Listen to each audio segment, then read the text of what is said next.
And Dr. Nedu Ndefo, president of the Nigerian community in Volgograd, joins me for more on this development via Zoom. Good to have you join us. Thank you very much for having me. Let me start by asking you how Russians are receiving this latest development in Mariupol. You know, funny enough, when you come to the streets of Russia, people are quite calm. Nobody is actually having a conversation or discussion about what's going on in Ukraine. People are going about minding their own business. And I think they are quite conservative about what is happening. You would actually have to probe to start up a conversation with the average Russian person at work, at school, even on the street, because they are just indifferent to it. I must say, in terms of their outlook, you would have to probe to hear what they have to say about it. Well, do they have a strong opinion concerning what's going on in Ukraine? Yeah, I bet you they do, but you really have to probe to get that conversation from them. Let me just ask you, because I'm wondering why one has to probe. Would that be because this war has dragged on for too long, or would that be because they have lost faith in the war, or they are not allowed to speak generally in terms of freedom of speech? Well, actually, speaking of the Russian people, they are very patriotic, and they believe that the president is doing the right thing, because they see it as though they are fighting a war of survival. If you ask them, they will tell you that they are not the aggressor. They will tell you the NATO is the aggressor because NATO is trying to expand eastward towards them and trying to surround them and probably get involved with what you call the regime change, which they are notable. They are known for that. NATO has been known for playing a part in countless regime change all around the globe. So they see it as a fight for survival, and they are solidly behind their leader. But I know that for someone like Alexei Navalny, he has a significant following. So surely there has to be some level of significant opposition to this in Russia. And if there is, who are those who are opposing the war? Speaking of opposition, they are not hard. Probably they are, but they are not significant. In terms of the general population, in terms of the average Russian person, the voice of the opposition to the war, right now it's quite insignificant, because where are they? They are not. If they are speaking up, probably their voices are not heard. Their voices are not strong enough, because an opposition to the war is considered an act of treason, because looking at it from the Russian perspective, looking at it from the Russian lens, the leader, the president of the Russian Federation, has actually been warning about this for 15 years, trying to dissuade the West from further eastern expansion.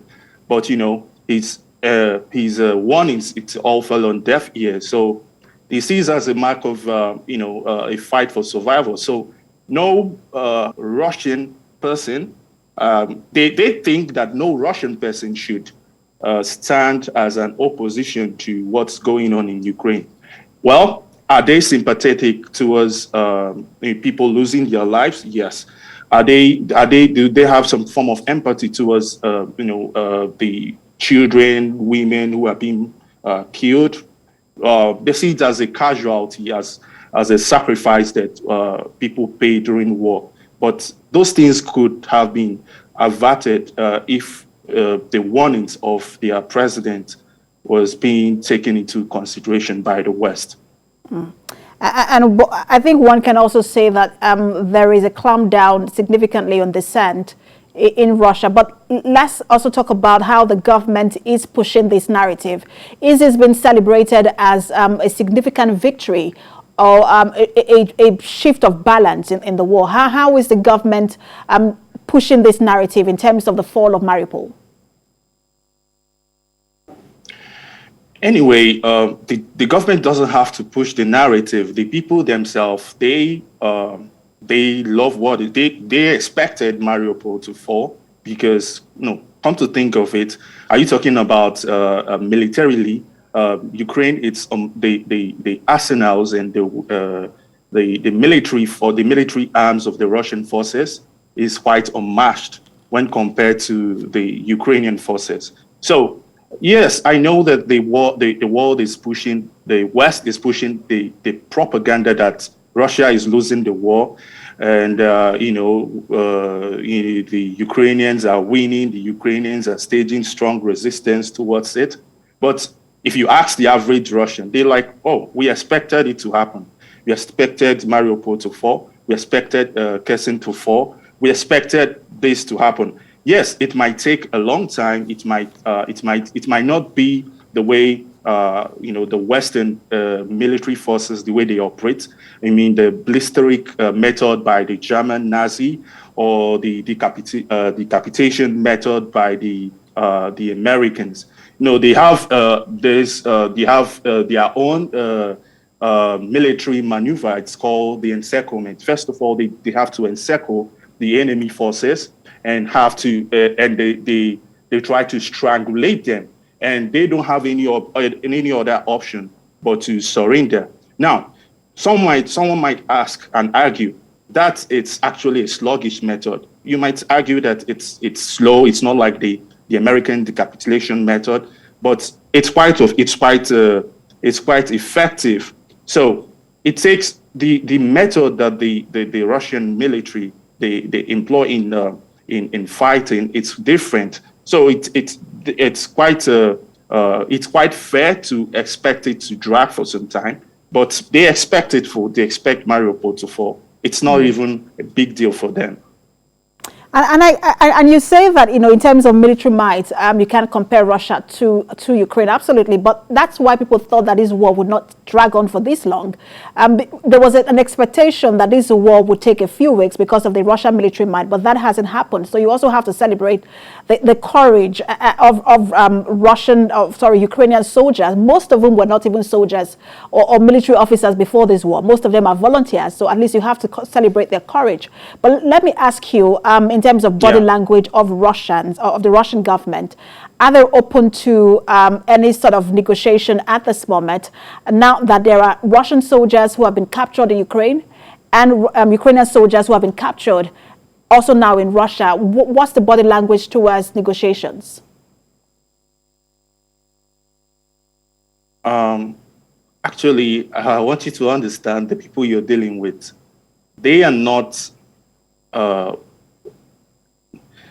you see, the psychology, their mindset is quite different from the average Western people. They are so patriotic to the core that losing a few soldiers wouldn't. Yeah, every life matters, but if you're dealing with the people you're dealing with, what are they? What are the kind of mindset that drives them? You see, if someone is fighting for survival, because as far as they are concerned, they are fighting for survival. They see the West, they see NATO expansion as a threat as an existential threat to the Russian Federation. So if they have to give their life for this cause, they will do it, And I would really implore people to really understand the mindset of the Russian people. It has been war. This is what they know, And if you look at their history, it has always been the other way around. It has always been the West trying to invade into or encroach into their spaces.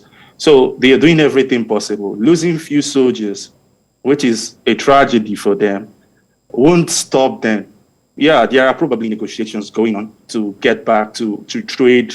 I heard the president of Ukraine talking about creating corridors for exchanging of military or war prisoners for the 959 soldiers that were captured by the Russian people. But I'm yet to understand, I'm yet to hear from the Russians what they think about this. Well, you're right about understanding the mindset. I will just continue to monitor situations and see how they go. There will be that exchange of prisoners of war. Thank you so much for talking to us, Dr. Nedu Ndefo, President of the Nigerian community in Volgograd. Thank you so much for having me.